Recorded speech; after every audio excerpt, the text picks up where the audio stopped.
भी हमारे साथ कोई और नई घटना घटती है या फिर हमारे साथ कुछ गलत होता है तो हम अपने आप से यह जरूर कहते हैं कि हमारी तो किस्मत ही खराब थी, हमने तो पूरी कोशिश की थी, या फिर हमारा तो कोई दोष ही नहीं था। और जब हमारी किस्मत ही खराब है तो हम कर ही क्या सकते हैं। अगर आप भी यही सोचते हैं और यही मानते हैं तो आज की यह कहानी आपके लिए ही है। बहुत समय पहले की बात है। किसी नगरी में एक व्यक्ति रहा करता था। वह अपनी किस्मत को लेकर बहुत रोया करता था। उसे लगता था कि उसकी किस्मत बहुत खराब है और भगवान ने न जाने क्यों उसकी किस्मत ऐसी लिखी है। एक दिन वो व्यक्ति एक सड़क से होकर गुजर रहा था। तभी उसने देखा कि एक बौद्ध भिक्षु ध्यान में लीन बैठे हुए हैं। वो उन बौद्ध भिक्षु के पास पहुंच गया और उनसे कहने लगा कि हे गुरुवर, क्या आप मेरी मदद कर सकते हैं। इस पर वह बौद्ध भिक्षु कहते हैं कि बताओ तुम्हें क्या समस्या है और तुम यहाँ पर क्यों आए हो। वह व्यक्ति बौद्ध भिक्षु से कहता है कि हे गुरुवर, मैं बहुत दुखी और परेशान हूँ। मैं जो कुछ भी करता हूँ सब कुछ उल्टा ही हो जाता है। जो कुछ भी करने की कोशिश करता हूँ वो सब खराब हो जाता है। मेरे हाथों द्वारा किया हुआ हर काम पूरी तरह से बिगड़ जाता है। फिर चाहे मैं उस काम को कितने भी अच्छे तरीके से क्यों ना कर लूं, कितना भी मन लगाकर क्यों ना करूं, लेकिन वो काम कभी भी सफल नहीं हो पाता। मेरी किस्मत मेरा साथ ही नहीं देती है और मैं आज इसीलिए आपके पास आया हूं। मैंने सुना है कि आप सभी समस्याओं का समाधान कर देते हैं, तो आज आप मेरी समस्या का समाधान कर दीजिए। मेरी इस फूटी किस्मत का कोई उपाय बताइए। मेरी किस्मत इतनी खराब क्यों है? क्या आप मेरी इस फूटी किस्मत का इलाज कर सकते हैं, इसे ठीक कर सकते हैं? वो बौद्ध भिक्षु उस आदमी के सारे बातें ध्यान पूर्वक सुन रहे थे और फिर वो बौद्ध भिक्षु उस व्यक्ति से कहते हैं, फूटी किस्मत, कहाँ है तुम्हारी फूटी किस्मत? और तुम्हें कैसे पता कि तुम्हारी किस्मत फूटी हुई है? इसका जवाब देते हुए वह आदमी बौद्ध भिक्षु से कहता है, अगर मेरे हाथों से कोई काम बन ही नहीं रहा है, मैं जिस काम को भी हाथ लगाता हूँ वो सारा काम बिगड़ जाता है। फिर मैं चाहे कितनी भी मेहनत क्यों ना कर लूं, मैं चाहे कुछ भी कर लूं, मैं किसी भी कार्य में सफल नहीं हो पाता। तो इसका क्या अर्थ हुआ? क्या मेरी किस्मत फूटी हुई नहीं है? जब मैं पैदा हुआ तो मेरे माता पिता गुजर गए। पास के ही एक अनाथ आश्रम ने मुझे गोद ले लिया था। मेरा पालन पोषण वहीं पर हुआ और जब मैं बड़ा हो गया तो मुझे एक लड़की से प्रेम हो गया, लेकिन उस लड़की ने भी मुझे धोखा दे दिया। उस लड़की ने किसी और से विवाह कर लिया। ये सब देखकर मैं पूरी तरह से टूट चुका था। मेरा आत्मविश्वास पूरी तरह से बिखर चुका था। जैसे तैसे मेरे मित्रों ने मुझे संभाला। उन्होंने मुझे समझाया कि मुझे आगे बढ़ना चाहिए, मुझे इन सब चीजों को भूल जाना चाहिए। मैंने आगे बढ़ने की कोशिश की। मैंने अपने एक मित्र के साथ मिलकर एक छोटा सा व्यापार शुरू किया, लेकिन यहाँ पर भी मेरी किस्मत ने मेरा साथ नहीं दिया। मैंने जिसके साथ वो व्यापार शुरू किया था, मेरे उस मित्र ने सारा व्यापार मुझसे हड़प लिया और मुझे उस व्यापार से बेदखल कर दिया। मैं एक बार फिर से पूरी तरह से टूट चुका था। मेरे मन में अब केवल एक ही ख्याल था, मेरी इस तरह जीने का क्या अर्थ है? क्या मेरी किस्मत केवल धोखा खाने की है? क्या मुझे जीने का कोई हक नहीं? क्या मुझे खुशियां पाने का कोई हक नहीं? क्या मेरी किस्मत फूटी हुई नहीं है? क्या आप मेरे इस किस्मत को ठीक कर सकते हैं? इस पर वह बौद्ध भिक्षु उस आदमी से कहता है कि अच्छा ये बात है, तो बताओ कहाँ है तुम्हारी वो फुटी किस्मत? लाओ मुझे दो, मैं उसे अभी ठीक कर देता हूँ और तुम उसे लेकर फिर चले जाना। इस पर वो व्यक्ति कहता है, हे गुरुवर, आप ये कैसी बातें कर रहे हैं? भला मैं अपनी किस्मत आपको कैसे दे सकता हूँ? किस्मत कोई ऐसी चीज तो है ही नहीं कि मैंने निकाली और आपको दे दी। वो तो दिखाई तक नहीं देती है। क्या आप ये बात समझ पा रहे हैं कि आप क्या कह रहे हैं? इस पर उस बौद्ध भिक्षु ने कहा, जब तुम्हें किस्मत दिखाई ही नहीं देती और ना तुम इसे लेकर के घूम सकते हो, तो फिर तुम्हें कैसे पता कि तुम्हारी किस्मत फूटी हुई है? फिर तुम्हें कैसे पता कि तुम्हारी किस्मत खराब है? इस पर वो व्यक्ति कहता है, हे गुरुवर, मेरे साथ सब कुछ हो चुका है, मेरा सब कुछ बर्बाद हो चुका है। उसके बाद भी आप ये कह रहे हैं कि मेरी किस्मत खराब नहीं है। मेरे साथ कभी भी कुछ भी अच्छा नहीं होता। मैं जो कार्य करने जाता हूँ सब कुछ गड़बड़ हो जाता है। अगर मेरी किस्मत सही होती तो मेरे सारे कार्य सफल होते। मुझे अपने व्यापार में भी धोखा नहीं मिलता। तो क्या आपको ये नहीं लगता कि मेरी किस्मत खराब है? इस पर वो बौद्ध भिक्षु उस आदमी से कहते हैं, बंदे मुझे तो तुम बिल्कुल ही ठीक नजर आते हो। तुम्हारा हाथ पैर पूरा शरीर पूरी तरह से स्वस्थ नजर आ रहा है।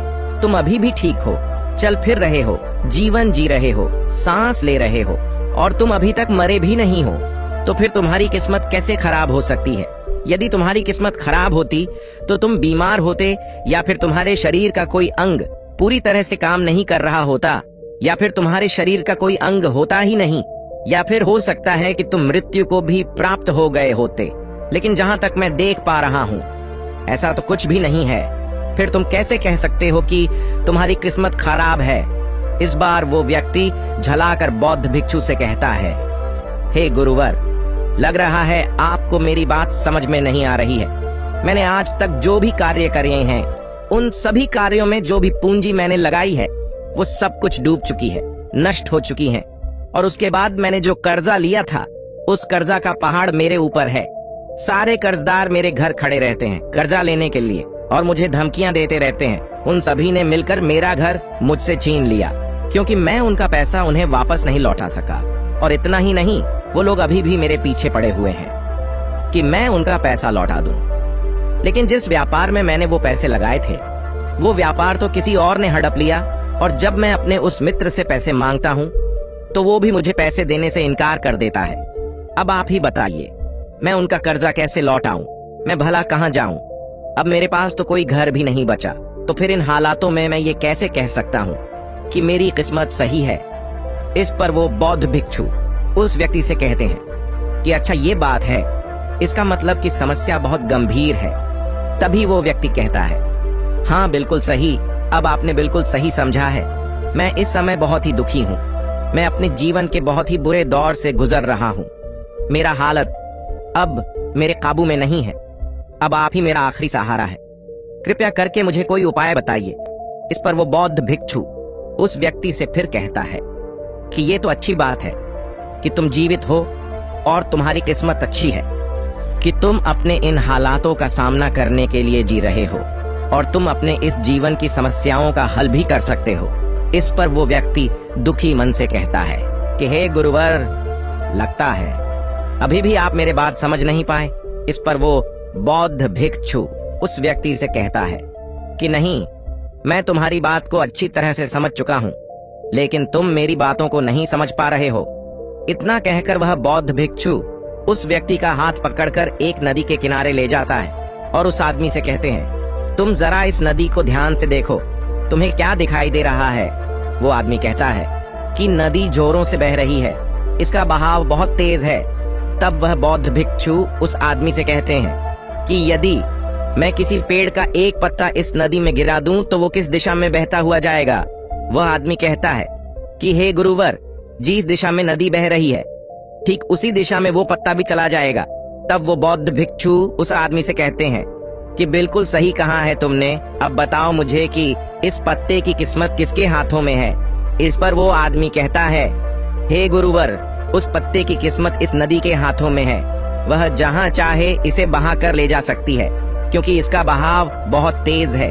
तब वह बौद्ध भिक्षु मुस्कुराते हुए उस आदमी से कहते हैं, और मान लो कि वो पत्ता सिर्फ मेरे हाथों में ही है, और मैं चाहे उसे नदी में फेंकूं या ना फेंकूं, तो बताओ उस पत्ते की किस्मत क्या होगी? इसका जवाब देते हुए वो आदमी कहता है कि इस हिसाब से तो पत्ते की किस्मत आपके हाथों में हुई। आप चाहे तो उसे नदी में फेंक सकते हैं, या फिर आप चाहे तो उस पत्ते को कहीं और भी फेंक सकते हैं। इस पर वो बौद्ध भिक्षु मुस्कुराकर उस आदमी से कहते हैं, इस पत्ते की किस्मत ना तो नदी के हाथों में है और ना ही मेरे, क्योंकि मैं चाहे कितने भी कोशिश कर लूं, यदि ये पत्ता किसी वृक्ष से टूट चुका है तो वो आज नहीं तो कल सूख ही जाएगा। जब तक वो पत्ता किसी पेड़ से जुड़ा हुआ है, तब तक उसे भोजन मिल रहा है, ऊर्जा मिल रही है। लेकिन जैसे ही वो पत्ता पेड़ से अलग हो जाता है, तो उसे ये सब मिलना बंद हो जाता है। तो अब बताओ उसकी किस्मत अच्छी है या बुरी? तब वो आदमी कहता है कि हे गुरुवर, ऐसे तो उसकी किस्मत बुरी ही है, क्योंकि पेड़ पर रहने पर उसे भोजन और ऊर्जा दोनों ही मिल रहे थे। इस कारण से वह फल फूल रहा था, लेकिन पेड़ से अलग होने के बाद उसे वो भोजन और ऊर्जा प्राप्त नहीं होगी। तभी वो बौद्ध भिक्षु एक डाली से एक पत्ते को तोड़कर कहता है, ये पत्ता मेरे हाथ में है और ये अभी तक सूखा भी नहीं है। इसके अंदर अभी भी ऊर्जा है, भोजन है, जिससे वो अभी भी कुछ कर सकता है, इसमें अभी भी जीवन बाकी है। तभी अचानक जोर की हवा चली और उन गुरुवर के हाथों से वो पत्ता उड़कर थोड़ी दूरी पर जा गिरा। इस पर वो बौद्ध भिक्षु उस आदमी से कहते हैं, तुमने देखा, यदि ये पत्ता अभी तक उस पेड़ से जुड़ा हुआ होता तो उतनी दूर वो उड़कर कभी नहीं जाता। आज ये पत्ता पेड़ से अलग होकर पूरी तरह से स्वतंत्र हो चुका है और उसने अभी अभी उड़ने का आनंद भी उठाया है, जो ये पेड़ पर रहकर कभी नहीं कर सकता था। इतना कहते हुए वो बौद्ध भिक्षु उस पत्ते के पास जा पहुंचे और वो उस पत्ते को उठाकर उस नदी में फेंक दिया और उस आदमी से कहा, अब इसकी किस्मत कैसी है? इस पर वो आदमी उस बौद्ध भिक्षु से कहता है, अब इसकी किस्मत बहुत अच्छी है, क्योंकि ये अब नदी में तैर रहा है, लेकिन अभी भी ये नदी के बहाव के साथ ही बहता हुआ जाएगा, इसे कोई रोक नहीं सकता। इसका जवाब देते हुए बौद्ध भिक्षु कहते हैं, ये पत्ता नदी में तैरने का आनंद जरूर ले रहा है, लेकिन साथ ही साथ ये अपने ऊपर ना जाने कितने ही छोटे छोटे जीव जंतुओं को बचाएगा, उनको जीवन दान देगा और न जाने कितने ही जीव जंतुओं को ये एक किनारे से दूसरे किनारे तक पहुंचने में उनकी मदद भी करेगा। इसके बाद वो बौद्ध भिक्षु फिर से उस आदमी से पूछते हैं कि अब बताओ पत्ते की किस्मत कैसी है? तो वो आदमी कहता है कि हे गुरुवर, अब तो इसकी किस्मत बहुत अच्छी है, क्योंकि ये किसी के काम आ रहा है और ये किसी का जीवन भी बचा रहा है, इसलिए इसकी किस्मत तो बहुत अच्छी हो गई। पर मेरी किस्मत वो कैसे अच्छी होगी, ये तो आपने कुछ बताया ही नहीं। तब वो बौद्ध भिक्षु उस आदमी से कहते हैं कि मान लो कि तुम्हें इस नदी को पार करना है और तुम नदी में उतरते हो, तो पहले तुम मुझे ये बताओ कि तुम किस दिशा में अच्छी तरह से तैर सकोगे।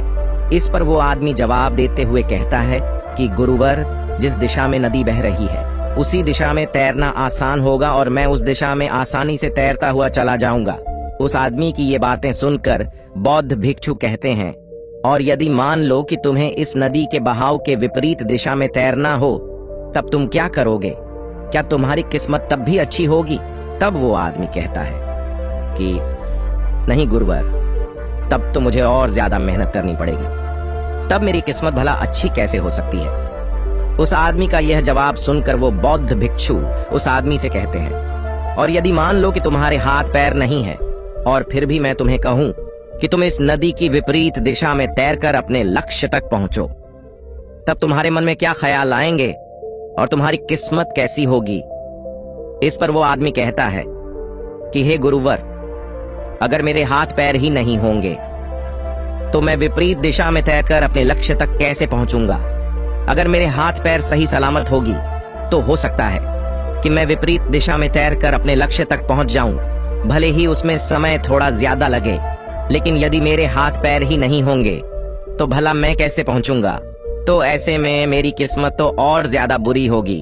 तब वो बौद्ध भिक्षु उस आदमी से कहता है कि अब तुम्हें ये समझ में आया कि तुम्हारी किस्मत अभी भी अच्छी है, पहले भी अच्छी थी और आगे भी अच्छी ही रहेगी। बस तुम्हारे अंदर एक छोटी सी तकलीफ ये है कि जो भी समस्या है जो हमारे सामने आ रही है, उन समस्याओं का तुम सामना नहीं करना चाहते हो, लेकिन जिन समस्याओं को तुम पीछे छोड़कर भागने की कोशिश कर रहे हो, वो समस्याएं तुम्हारे साथ ही चल रही हैं। जैसे कि मान लो यदि इस नदी का बहाव और ज्यादा तेज हो जाए तो तुम्हें इस नदी की विपरीत दिशा में तैरने में कितनी मेहनत करनी पड़ेगी। वो आदमी कहता है, हे महाराज, तब तो मुझे अत्यधिक मेहनत करनी पड़ेगी और मुझे बहुत ज्यादा थकान भी होगी, लेकिन किसी न किसी तरह मैं अपने लक्ष्य तक पहुंच जाऊंगा। तब वो बौद्ध भिक्षु उस आदमी से पूछता है, अच्छा मान लो नदी का बहाव और भी ज्यादा तेज हो जाए तो क्या तुम नदी की विपरीत दिशा में तैरना पसंद करोगे? वो आदमी कहता है, नहीं नहीं गुरुदेव, मैं तो इस नदी में उतरने का सोचूंगा भी नहीं। विपरीत दिशा में तैरना तो दूर की बात रही। आखिर में अपने सभी बातों का निचोड़ निकलते हुए वो बौद्ध भिक्षु उस आदमी से कहते हैं कि ठीक उसी प्रकार जब हमारे जीवन में अत्यधिक कठिनाई या अत्यधिक परेशानियां आती है जो नदी के तेज बहाव की तरह होती है, और जब हमें यह घेर लेती है तो हमें कुछ भी समझ नहीं आता और हम इनसे भागने की कोशिश करते रहते हैं। हम इनका सामना कभी करना ही नहीं चाहते, लेकिन तुम्हें यह ध्यान रखना चाहिए कि जब भी तुम्हारे सामने ऐसी परिस्थिति आए कि तुम्हें लगे कि तुम्हारे हाथों में कुछ भी नहीं है, तब तुम्हें नदी की दिशा में बहकर अपने लिए एक सुरक्षित स्थान खोजना चाहिए, क्योंकि उस समय तुम्हारा ध्यान केवल अपनी रक्षा पर होना चाहिए। क्योंकि जिसकी रक्षा तुम्हें करनी है वह है तुम्हारा जीवन। यदि तुम्हारा जीवन तुम्हारे साथ रहेगा तो आज नहीं तो कल ये तेज बहाव जरूर शांत हो जाएगा, और नदी का बहाव भी हमेशा के लिए एक जैसा नहीं रहेगा। उसे आज नहीं तो कल थमना ही पड़ेगा, और जब नदी का बहाव कम हो जाएगा तब तुम चाहो तो नदी की विपरीत दिशा में तैर सकते हो, और फिर तुम जैसा चाहो वैसा मुकाम हासिल कर सकते हो। तो अब मुझे बताओ, क्या तुम्हें अभी भी यह लगता है कि तुम्हारी किस्मत खराब है, या फिर तुम्हारी किस्मत अभी भी फूटी हुई है? यह कहकर वह बौद्ध भिक्षु जोर जोर से हंसने लगते हैं, और यह सुनकर वो आदमी भी जोर से मुस्कुरा उठा और उनसे कहता है कि हे गुरुवर, आप सही कहते हैं। मेरी किस्मत पहले भी अच्छी थी, आज भी अच्छी है, और आगे भी अच्छी ही रहेगी। मैं पूरी तरह से स्वस्थ हूँ, मेरे हाथ पैर सही सलामत है, मेरा जीवन मेरे साथ है, मेरे पास है, और मैं सांस भी ले रहा हूँ। हाँ, मेरे पास घर नहीं बचा, लेकिन फिर भी अभी मेरे पास कुछ पैसे बचे हैं। खाने के लिए भोजन है, पहनने के लिए अच्छे कपड़े हैं, जिनकी मदद से मैं एक बार फिर से अपने उन मुकामों को हासिल कर सकता हूँ जो चला गया। बुद्धिमान उसका शौक नहीं करते, और आने वाले कल की चिंता कर्मयोगी नहीं करता। अगर मैं बीते हुए कल के शोक में डूब गया तो मैं कभी आगे नहीं बढ़ पाऊंगा। मुझे वो सब कुछ चाहिए जो मैं पाना चाहता हूँ। मैं उसकी तलाश में अब आगे बढ़ना चाहता हूँ। मैं वो सब प्राप्त करना चाहता हूँ, और मैं वो प्राप्त करके ही रहूंगा, क्योंकि अब मैं उस पेड़ से अलग हो चुका हूँ जो मुझे बांधे हुए थे, मुझे रोके हुए थे। लेकिन अब मैं उस पेड़ से अलग हो चुका हूँ, और अब मेरे पास एक ऐसा सुनहरा मौका है जिससे मैं अपने जीवन को संवार सकता हूँ, उसे निखार सकता हूँ। इतना कहकर वो आदमी उस बौद्ध भिक्षु को प्रणाम करता है और अपने मार्ग पर आगे की ओर निकल पड़ता है, और वो बौद्ध भिक्षु भी अपनी राह पर चल पड़ता है।